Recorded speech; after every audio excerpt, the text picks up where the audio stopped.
Welcome. Today's program is scheduled to last up to 60 minutes and does include time for questions and answers. Please note that the session is being recorded and all participant lines will be muted during the session. For technical assistance, please send an email to bu@compartners.com or send a message in the chat box. You may submit a question at any time by typing it into the chat box in the lower left corner of the screen. Then be sure to click on the send button located next to the box. Today's program will also feature poll questions. When a poll is displayed, simply click the box next to the answer of your choice. And now it is my pleasure to introduce today's moderator, Mary Perry. Mary is a triple terrier graduating from the College of Arts and Sciences, the Graduate School of Arts and Sciences, and the School of Law, and serves as the president of the Boston University Alumni Council. In her role, Mary has worked closely with the annual giving program to make this exclusive event happen today for BU's most valued Giving Society donors and leadership volunteers. Please go ahead, Mary. Thank you, Eric. Thanks, everyone, and welcome to today's program on an update on the war on terror, conversation with Professor Jessica Stern. Access to this event is being offered exclusively to members of BU's Giving Society. You are Boston University's most loyal and generous donors, and your support has a huge impact on our students and our faculty. The purpose of this event is to thank you and allow our donors access to university leaders. Dr. Jessica Stern is a research professor at Boston University's Frederick S. Pardee School of Global Studies and a member of the Aspen Advisory Group on Homeland Security. Her current work is a study of Radovan Karadzic, the former president of the Serb Republic within Bosnia-Herzegovina, convicted in 2016 of genocide and other war crimes. Author and co-author of several books, including her most recent work, ISIS, The State of Terror, Dr. Stern has found herself at the forefront of the fight against terrorism over the span of a few decades. She was included among 7 thinkers in Time Magazine's 2001 series profiling 100 innovators and, in addition to her work as a professor here at BU, advises a number of government agencies on issues related to terrorism.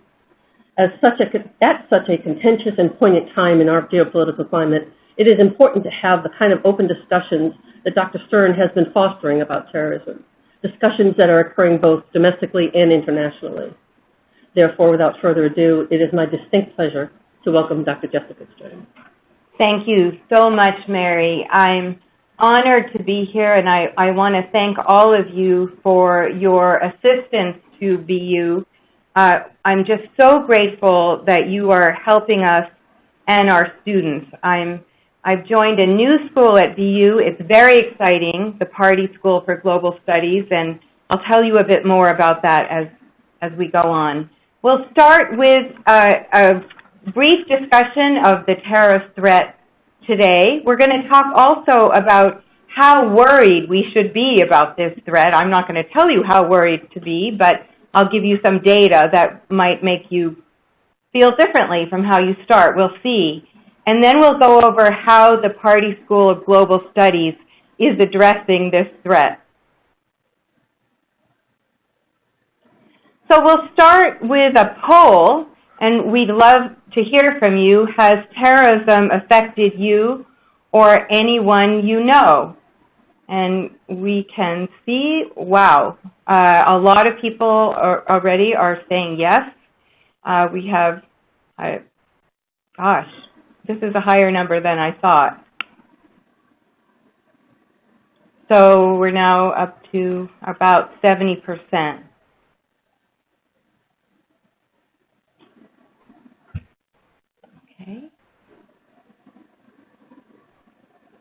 Okay, so about 70%. And then we'd also like to know, on a scale from 1 to 5, how worried you are about the threat of terrorism, with 1 not very worried and 5 very worried. And I see that we seem to be getting pretty worried. People are pretty worried. Not very worried, but pretty worried. Quite worried. Interesting. That looks like people are quite worried. So we'll start with an update on ISIS and other terrorist groups We're going to focus primarily on the Middle East and North Africa, also on Europe, and finally on the United States. These are the three places that I think are most important when we think about ISIS and other offshoots of Al-Qaeda. Where does ISIS come from? Many people don't realize that this is not an organization that suddenly appeared in 2014 when it started beheading Westerners. It actually comes out of a group that was formed in 2004 called Al-Qaeda in Iraq, that formed in reaction to the Allied coalition of Iraq. The organization changed names many times. Many of you probably remember in 2007, the surge when we really pushed back against Al-Qaeda in Iraq. But the organization regrouped after the surge under several names and then split into an organization called ISIS and another one called Nusra. They were mortal enemies. To me, the most interesting thing to recognize about this group is that it was not actually formed by a religious extremist, but a secular thug, an ordinary criminal. His mother thought that if she sent him to the mosque, he would become a better person. But he didn't become a better person. He kept up with the same type of really extra-lethal violent activities, really gruesome violence, beheading Shiites. He kept up with this kind of activity even when he became a purportedly religious fighter. Many of the attributes that were most horrified about ISIS, number one, beheading, both Westerners and Shiites and even Sunnis who disagree with their version of Sunni Islam, those were initiated by Zarqawi in 2004. So this is not new. This was not a style of fighting that Baghdadi initiated. What is new is the sophisticated social media campaign. That has changed terrorism. And in fact, as we'll discuss, even ISIS's enemy, Nusra, has picked up that style using social media. So we know that ISIS has now been pushed out of its major strongholds in Libya, in Dabiq in Syria, also Raqqa, its capital in Syria, and Mosul. This is an organization that was functioning as a kind of hybrid insurgent army as well as terrorist organization as well as state. It was offering many of the services of a state, including court, taxing the local populace, including people who happen to be stuck in its territory, a lot of criminal activity also for raising money. In some ways, you could call it a major organized criminal ring. It was involved in currency manipulation. Obviously, most of you know about the oil sales, also sales of antiquities. This is no longer. The organization, ISIS, did something revolutionary. It held a tremendous amount of territory, which made it vulnerable to exactly what has happened. When there's a return address for a terrorist organization, we can go after them, and that's exactly what we did. And the organization has really moved back into a terrorist organization, but it still has provinces or wilayat in 9 countries around the globe. So when we look at the region, Iraq and Syria, the two countries are quite different in terms of the challenges they pose for the U.S. military and policymakers. In Iraq, we have a partner, Prime Minister Abadi, He is not as sectarian as Maliki. Maliki really, unfortunately, increased the disenfranchisement of Sunni Arabs because of his pro-Shiite stance. We also, of course, have been working with the Peshmerga, the Kurdish military, and the Iraqi military.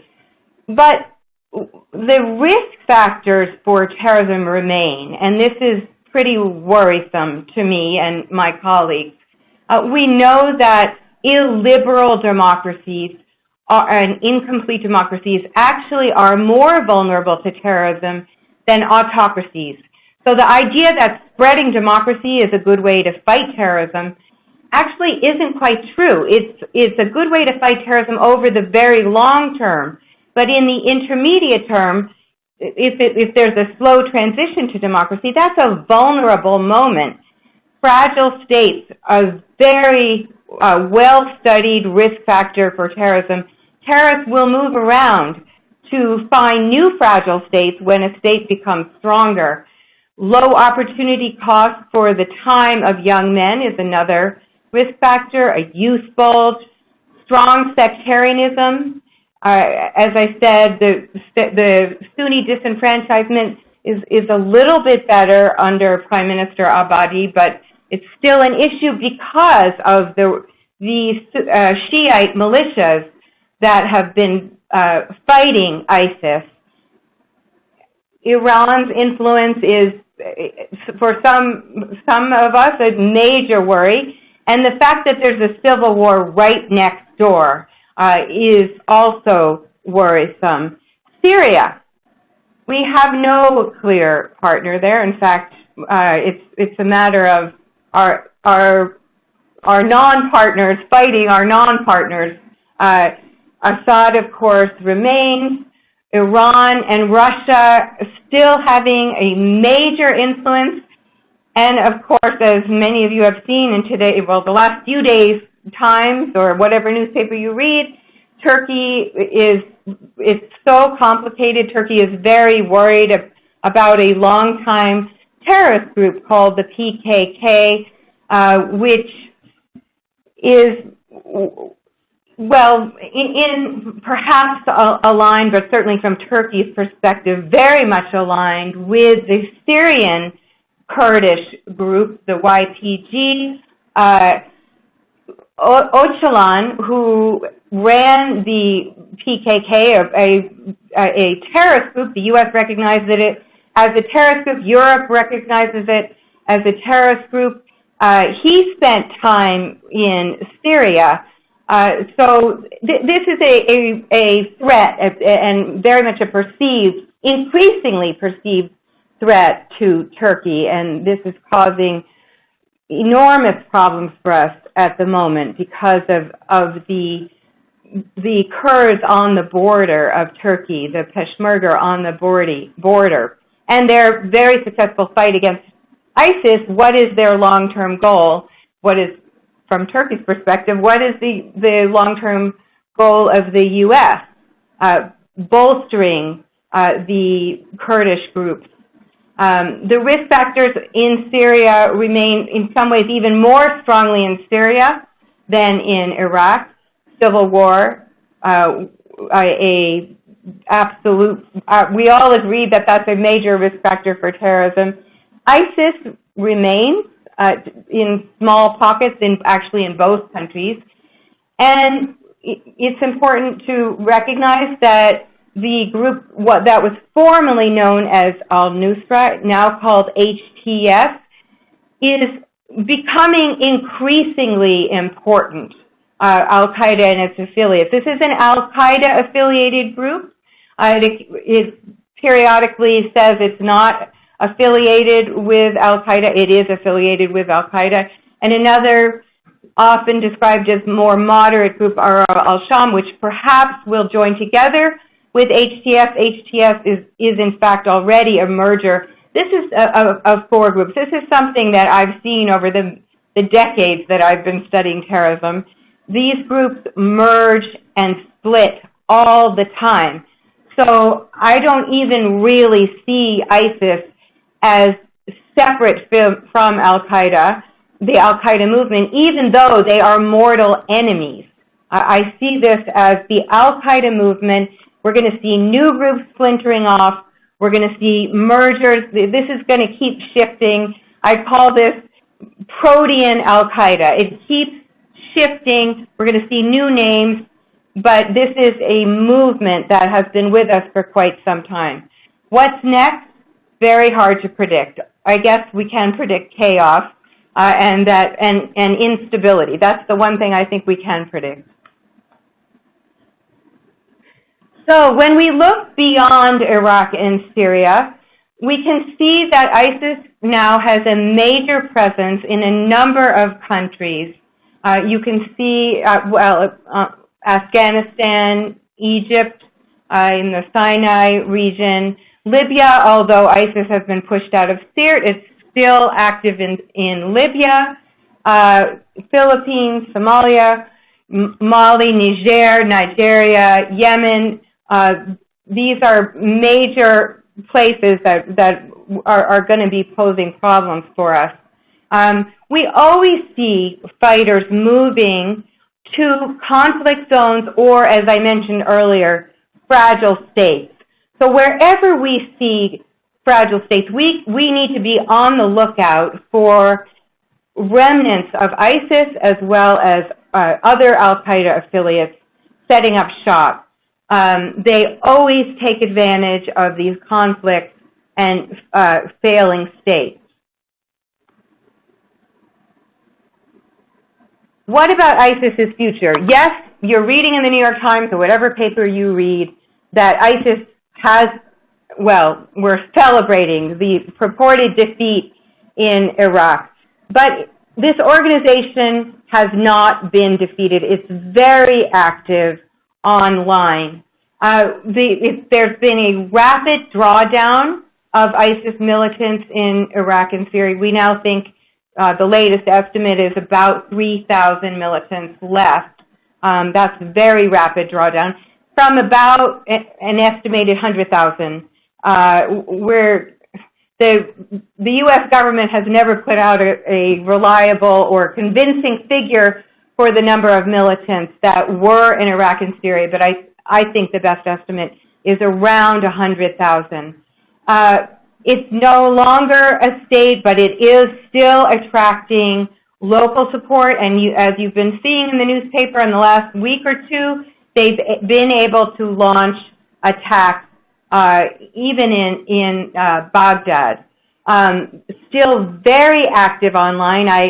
I went a few weeks ago. I was invited by the Royal Court of Saudi Arabia to come see what they're doing to fight ISIS and other Al-Qaeda inspired groups online. It was amazing to see. I have a 16-year-old son. I saw a room full of 30 or 40-year-old men looking very much like my son. When I came in the room, nobody noticed me. They're looking at how these organizations are recruiting, and they're either taking down the recruitment advertisements or conversations, or they're interrupting them, working together with the organization that used to be called Google Ideas, now called Jigsaw. You know how when you're looking for a new pair of shoes on Amazon, and then when you're looking something up on Wikipedia and you're going to keep seeing those shoes, well, when somebody types in, I want to join ISIS, how do I do it? This organization in Saudi Arabia, and actually there are others around the globe, will say, look, this is what it's really like if you join an Al-Qaeda affiliated group. It's not the five-star jihad that has been advertised. It is not a true Muslim organization. Okay. So now we'll turn to what is happening in Europe. Europe was a major source of foreign fighters from all over the globe, as you see from the arrows. pointing towards Syria here. We saw between 40 and 45,000 foreign fighters left, not just for Syria, but Iraq and Syria. So that's, I think, the most reliable figure, but of course there are many, many different estimates. The highest number in absolute terms came from Tunisia, second Saudi Arabia, third Jordan, and fourth Russia.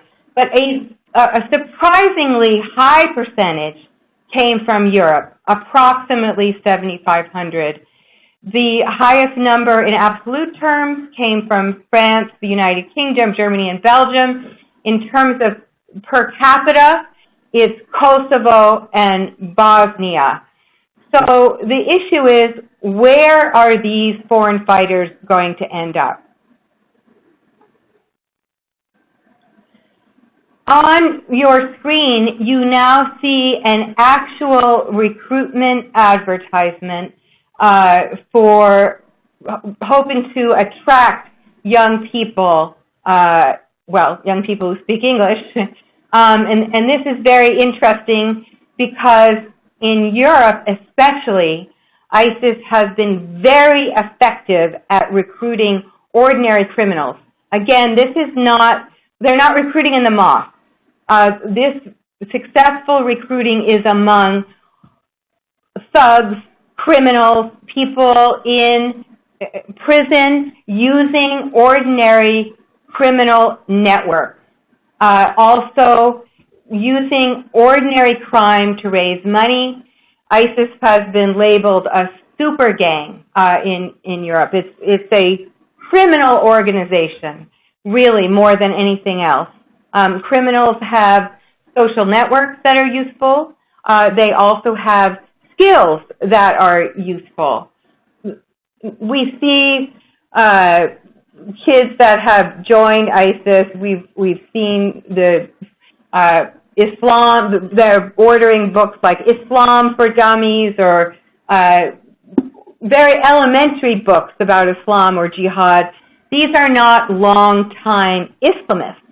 These are criminals.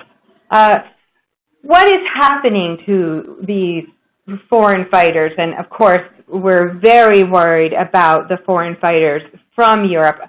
An estimated 30% have returned, but the figures we see are so varied. That in itself, I think, is very worrisome, that nobody really knows exactly how many left, and nobody really knows exactly how many have returned, or at least there isn't agreement, let's put it that way. I imagine there are some intelligence agencies who feel they know. I'm not persuaded they do, and there isn't agreement. I see this as a significant threat, and frankly, to the extent that Al-Qaeda still poses, the Al-Qaeda movement poses a threat to the U.S., I see the European fighters as part of that threat. There are three kinds of attacks.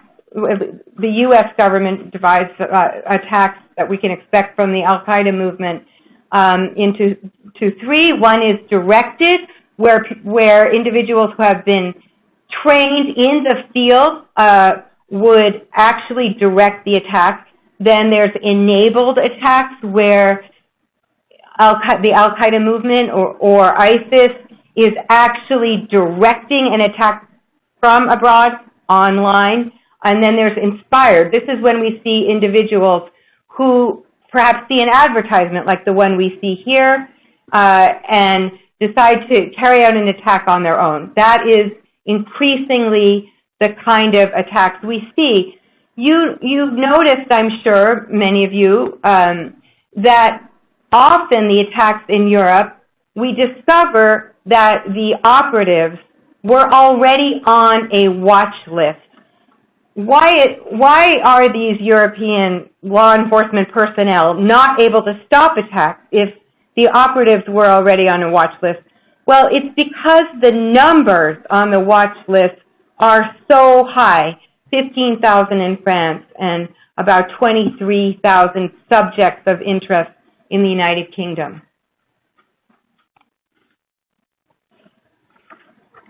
I think it's important to recognize that we hear the most about jihadi attacks, both in the U.S. and in Europe, especially in Europe. But the vast majority of attacks that happen are actually carried out by ethno-nationalists or separatists. These terrorists are not very skilled. The jihadists are much more effective. So in Europe, they're responsible for about 95% of the deaths, even though 70% of the attacks have been carried out by ethno-nationalists or separatists. In the United States, we have a similar phenomenon. The attacks coming from the hard right are a lot more frequent, but jihadis are more effective. They kill more people. At the same time, the threat is not nearly as big in the West as it is in the rest of the world. That's something to bear in mind, especially in the Middle East and North Africa. For people who study terrorism, I will tell you that there's an interesting phenomenon, that there's a small, very, very, very small, but growing threat of other types of violence besides hard right and jihadi, which are the most important, and that is leftists, Tifa, and black nationalists. And I will tell you that I thought about inviting some Antifa members to my classroom. In fact, one of my students admitted that he had gone to a march on the Boston Common, and as he put it, I might have been wearing a black mask. He got recruited by Antifa. But I went and talked to the BU detectives, or rather a detective, and he said, no Antifa in the classroom. And also I will tell you, once I heard that they were advertising, trying to figure out who had invited Richard Spencer to a university in Georgia, perhaps going after whoever had invited this neo-Nazi, calls himself an identitarian, a hard right. I would also call him a neo-Nazi. They are beginning to pose as it says, small but growing threat. So when we look at how these attacks are carried out in the United States, there have been no directed attacks, no attacks carried out by trained operatives. Those attacks were all thwarted. There were 4 attempted, and at least one successful enabled attack that I know of. Most of the attacks are inspired. These are people who sometimes are picking up, claiming to operate in the name of ISIS, maybe the day before, maybe the day of. They're really not long-time jihadi activists. Quite a small number of Americans have attempted to travel or actually traveled to Syria or Iraq in comparison with Europe. Only 7 have returned. ISIS has been very unsuccessful at recruiting in the United States, and I'd like to just say a little bit about why that might be. First of all, about 33% of those who join ISIS are converts, but that leaves about 2/3 who actually were Muslims. Well, it's very hard to recruit American Muslims. The latest poll, which was taken immediately before the last election by Jalia Mogahed, who had been working at Gallup and started her own firm, she found that Muslims in the United States are more optimistic about the future of the country than other religious groups. Muslims in the United States are the second most educated religious group. They are patriots, more likely to vote. This is not a disenfranchised community, not an alienated community. It's not a particularly poverty-stricken community. Muslim Americans are as wealthy as any other Americans. That is not true for Europe. It's much easier to recruit in Europe.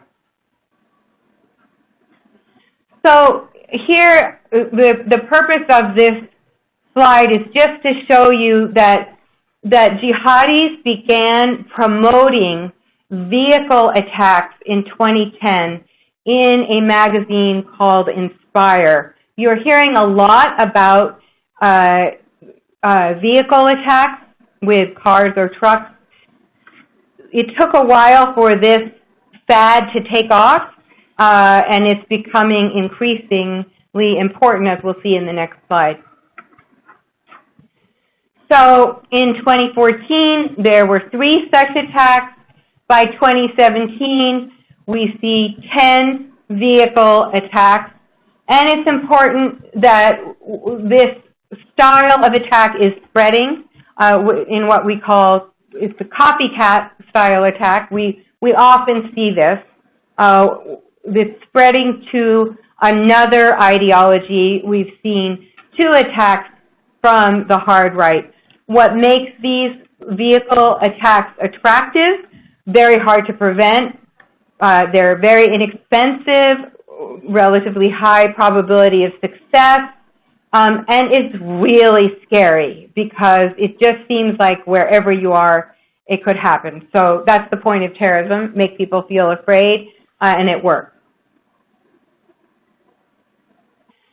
So when we look at who are the jihadists in the United States, it's important to recognize that every lethal terrorist attack in the United States since 9/11 was perpetrated by every terrorist was either a U.S. citizen or a permanent resident of the United States. Now, both the right and the left are playing with these figures, I have to say. So we just saw that some data put out by the administration, looking at all terrorists as opposed to terrorists who have carried out lethal attacks. If you look at lethal attacks, it looks like every terrorist is American. If you look at the universe of attempted attacks, terrorists look more foreign. So you should be skeptical. It's very easy to manipulate with statistics. And I'm trying not to do that, even though I'm about to report some. About 80% of the U.S. jihadis were radicalized online. That's very interesting to us. As I mentioned earlier, about 33% were, this figure, 33%, actually it's been every year for about the last 4 years. So it's gone down a bit. It was a little bit higher the first year that the George Washington program on extremism started counting this. An interesting finding, we are seeing about a third of jihadists have a history of domestic or sexual violence. This is something I've noticed, and I'm interested to see that somebody's actually collected the data. So the polling shows that Americans are very fearful of an impending terrorist attack. In fact, when this poll was taken in the last year, it was the highest percentage of Americans who were worried about an impending attack since the Iraq War, since we started, since the U.S. and the Allies invaded Iraq in 2003. But the chance of dying in a terrorist attack in an actuarial sense is quite small. So if we look at the cause of death, the lifetime odds for cause of death, we can see that heart disease is much more important than attack by a refugee terrorist or an illegal immigrant terrorist, and it's also, I'll just tell you, much, much higher than dying in a terrorist attack. For me, you know, something could happen tomorrow that I can't predict. I don't have a crystal ball, but obviously, you know, this is going back to 9/11. We're looking backwards here. We're not predicting, but to the extent we can predict based on what we see now, terrorism is a much more important psychological and, frankly, political threat or of political interest than a threat to national security. And terrorist groups aim to instill fear, and once again, I will repeat, it is working. Now I want to tell you about what we're doing at my school, this very new school at BU. We have, in the Pardee school, you see one of them in the picture there, that's Professor Joe Whipple. We have 2 former operatives. BU is the only school that I know of in the United States that has in its faculty former operatives from the CIA as opposed to analysts. I always think of intelligence analysts as very much like academics. They're kind of boring. They're not very socially skilled. They're often introverts, whereas operatives are definitely not introverts. Some of the classes actually go and they go at the end of class to a bar, which I think is great. I have to admit I don't do that with my students, but of course I've been stuck with an 8 a.m. class, so it probably wouldn't be approved if I did.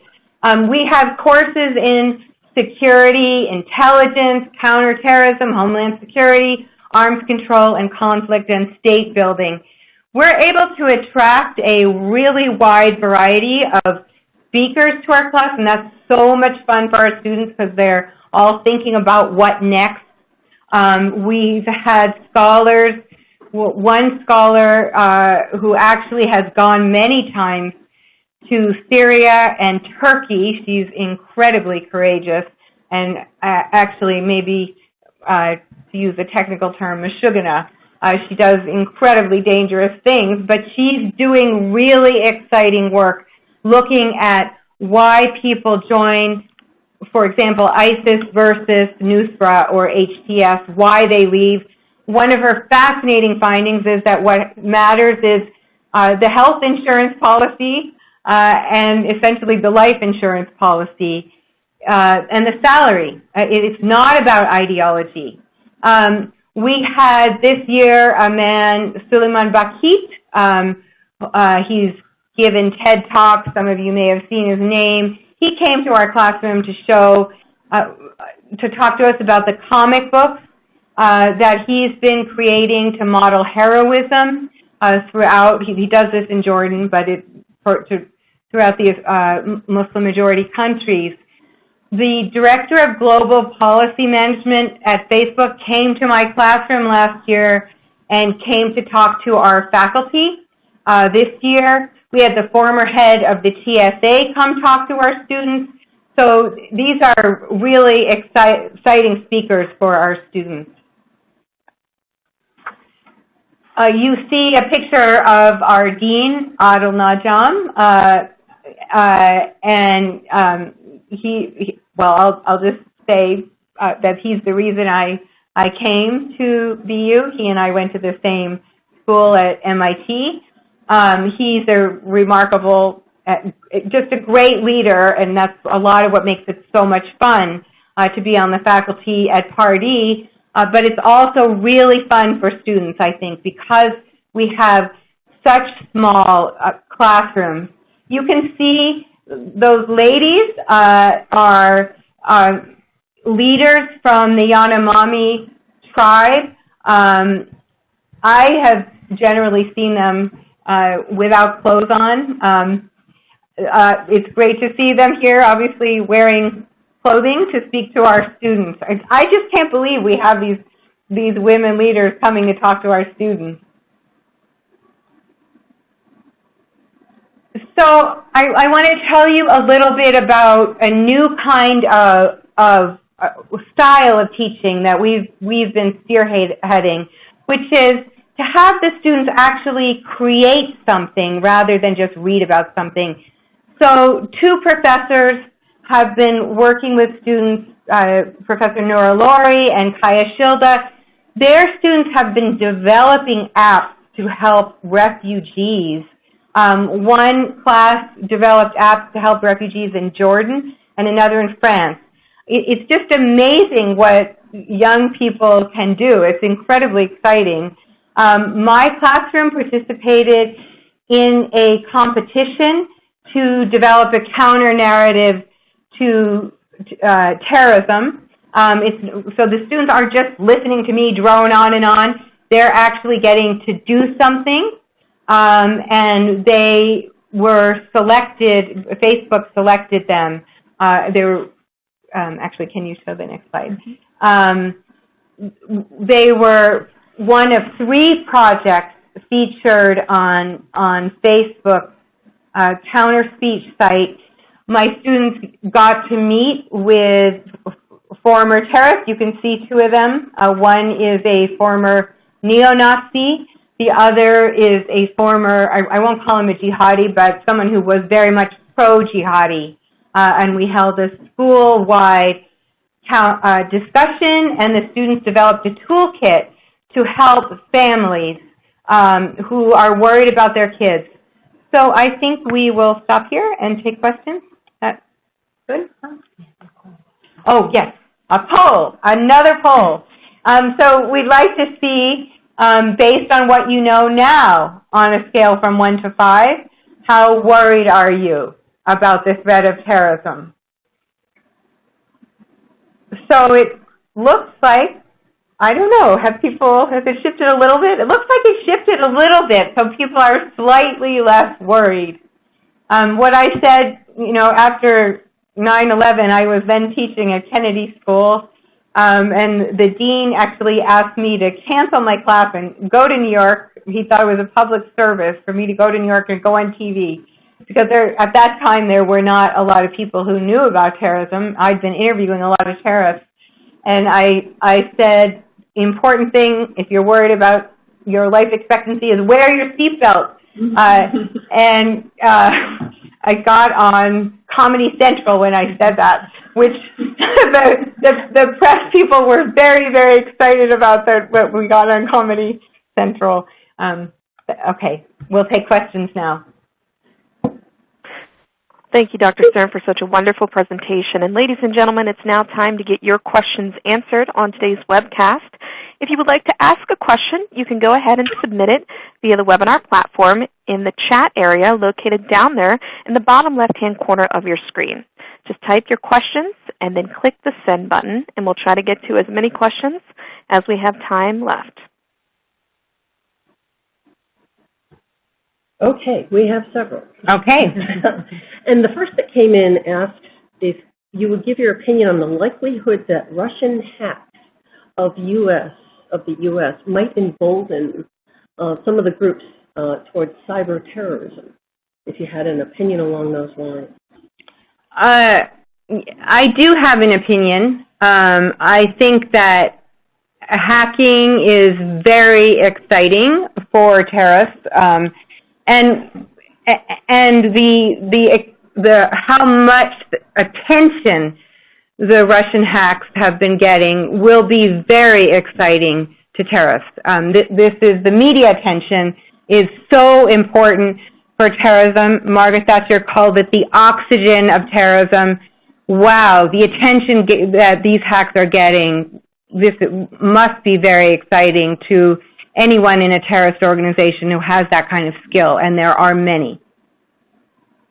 Can you tell us whether the poll of U.S. Muslims was taken before the Trump administration was elected? It was taken before the Trump administration was elected, yes. And I have not seen a new poll since then, so I can't report on any new findings. This is something of a detailed question. The questioner points out that you make an interesting point about possible correlation between extremists and domestic violence. And they're looking for you to make a comparison between the occurrence of domestic violence for the American population and compare the data you've been seeing on how the rate of the correlation between domestic violence and terrorism compares to that which is in the country as a whole for domestic violence. I am not an expert on domestic violence. I mean, I obviously domestic violence is a much more common, much more common than terrorism. How significant, what percentage of people who are involved in domestic violence become terrorists? I'm going to go out on a limb here and suggest that it's vanishingly small. Because domestic violence is so, unfortunately, so common, and terrorism is so uncommon. So it stands to reason that the answer would be very small.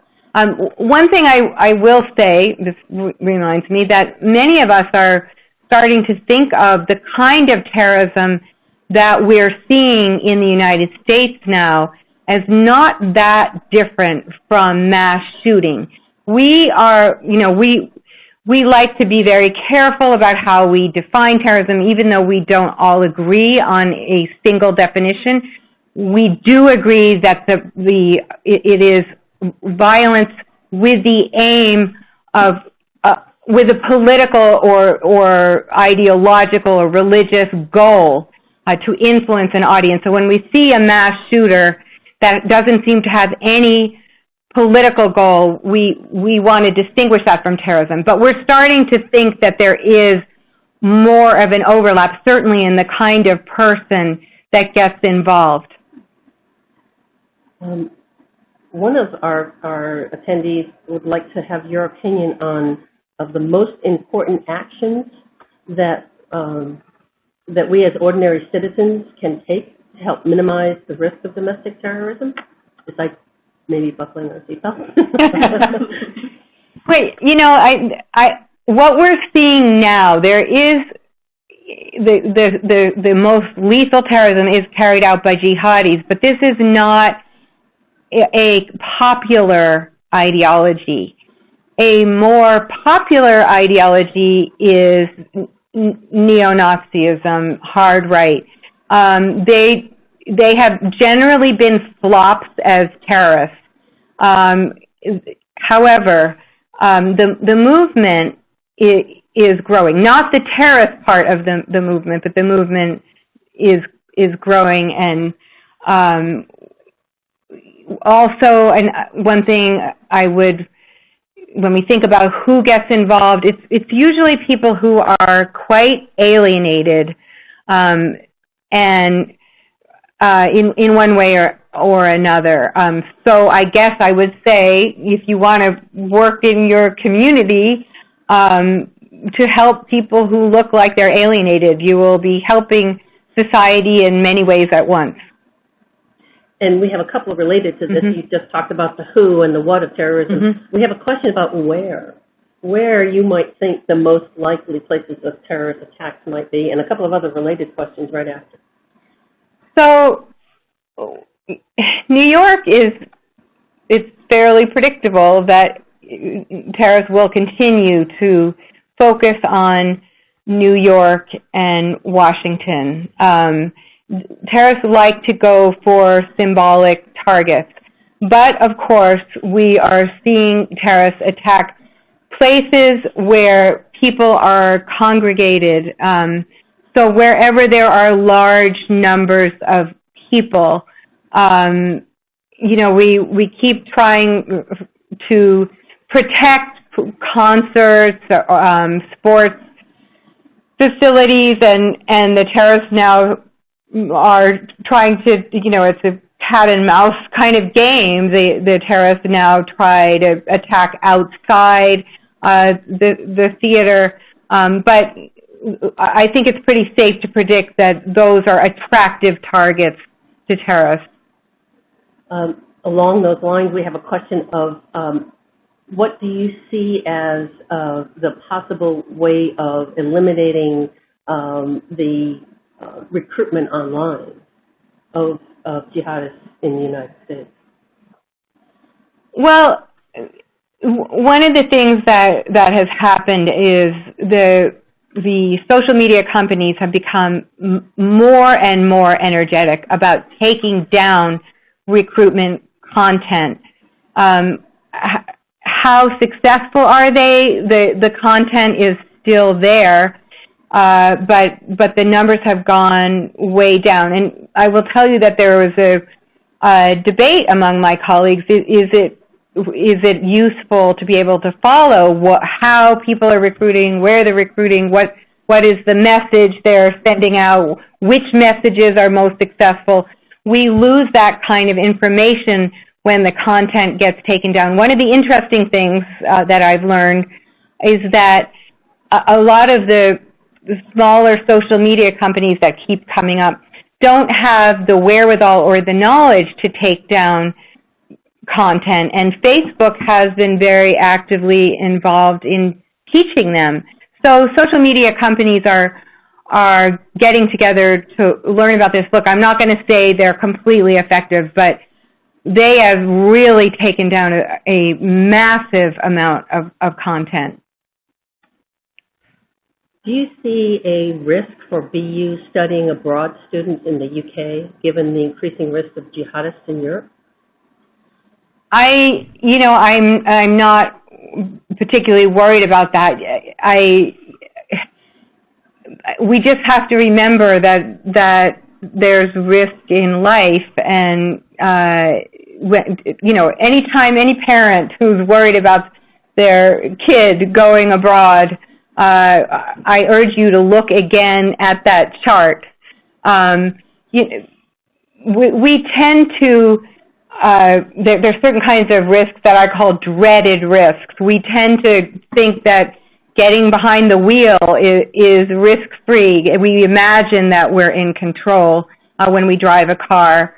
A lot of people are more afraid to fly than they are to drive. People are not often thinking that when they get on the bicycle or they go swimming, that that's actually a relatively risky activity. Doesn't mean we shouldn't do it, but we're not very scientific about how we evaluate risks. And by the way, risk analysts, when it comes to their own families, are also not very scientific. But it's a useful exercise to actually look at the data if you want to calm yourself down.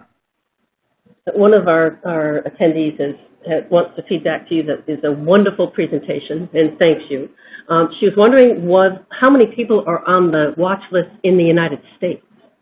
Do you give us any indication of who and how many? Well, I really thank this respondent for saying something so nice, but I'm afraid despite hearing such nice words, I'm not going to be able to answer that question. I don't know that has ever been published. I'm getting a little help here. I'm not sure. That doesn't sound right to me. Okay, the answer is I don't know. An interesting question from one of our attendees. Do you see Antifa as a haven for foreign terrorists under cover of an American organization? In other words, is it a better door into the U.S. to commit terrorist acts? Well, I'm not sure how that would work. I mean, I think at the border, if someone said, hi, I want to come to the U.S. because I'm an Antifa member, that's not going to help much. The U.S. government does see Antifa as a threatening organization, even though the reason I wanted to invite Antifa to my classroom is I think it's important for students to recognize that they may sympathize with the ideology of a group, and many of my students do think that it's a good thing to go after neo-Nazis, but that doesn't mean that the methodology, the action is good. And it's easier to see that when we empathize or even sympathize with the ideology. I guess the answer is no. I don't really see hiding as a member of Antifa as a good way to get into the U.S. We have room for one more question, I'm being advised. And we had questions with regard to Pardee. And the question particularly is the relationship briefly between GRS and the Pardee school. As an alum of GRS who enjoyed classes with Professor Mahjongg and others, he's unclear about how they complement each other. The Graduate School of Arts and Sciences. Thank you. Well, Pardee technically falls under CAS. So, we'd have to look at a chart. I'm new here. I apologize. I don't know everything about how BU is organized, but technically, Pardee does fall under CAS. And there is a relationship between Pardee and obviously with the Central Intelligence Agency. Is there also one with the State Department? We do have a former ambassador at Pardee, and I will tell you that some of these former government officials, you don't know how they're going to end up as teachers, but our former ambassador is a spectacularly talented teacher. The students love him. His name is Robert Loftus. Great. Dr. Stern, we want to thank you so much for sharing with us today your expertise and your insight into the geopolitical climate and how terrorism has changed over the last few years. We look forward to seeing the new and exciting ways that you and your colleagues at Pardee integrate global policy strategy into forward-thinking and innovative programming. And with your remarks in mind, we will conclude today's webcast. We want to give thanks to all of you in attendance for your participation and for all that you do to support Boston University. You will soon receive an email with a link to a brief survey, and we hope that you will take a few minutes to provide us with your feedback. Today's program is copyrighted in 2018 by Boston University with all rights reserved. We thank you very much for being with us today. You may now disconnect.